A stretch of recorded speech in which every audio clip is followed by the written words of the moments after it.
Sa araling ito ay ating tatalakayin ang pinakamatandang relihiyon sa buong mundo.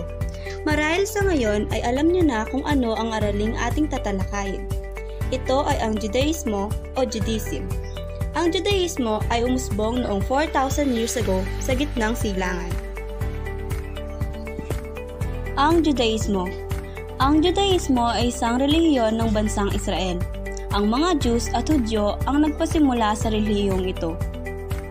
Ang Judaismo ay isang relihiyong monoteismo o monotheism na nangangahulugang mono, isa at theos, paniniwala sa Diyos. Ito ay ang pagsamba sa iisang Diyos.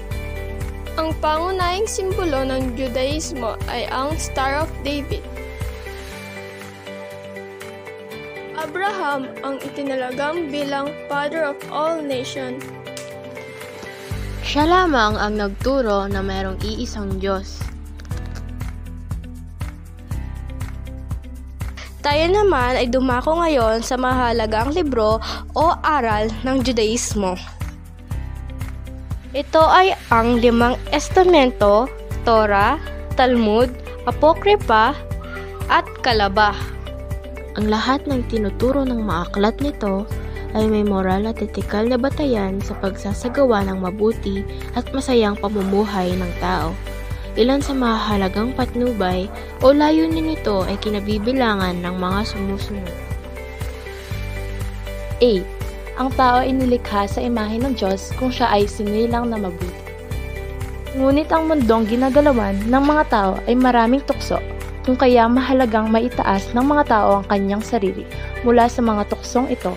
Ang bawat tao ay nihikayat na mabuhay na parang ang Diyos ay laging nasa harapan nila. Letter B.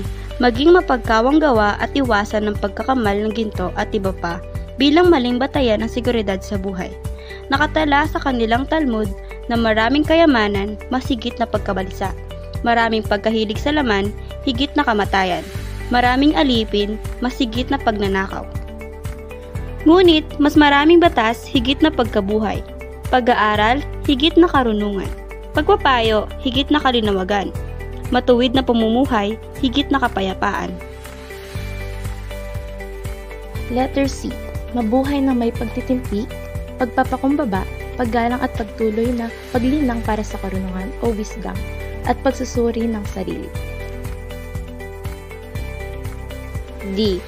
Tanggapin ang mga pagdurusa ng walang pagrereklamo, bagkus ay magkaroon ng kapayapaan, pagkakaisa at pag-unawa sa mga kahulugan nito. E. Mahalin ng Diyos ang kalikasan, ang kapwa at ang buhay.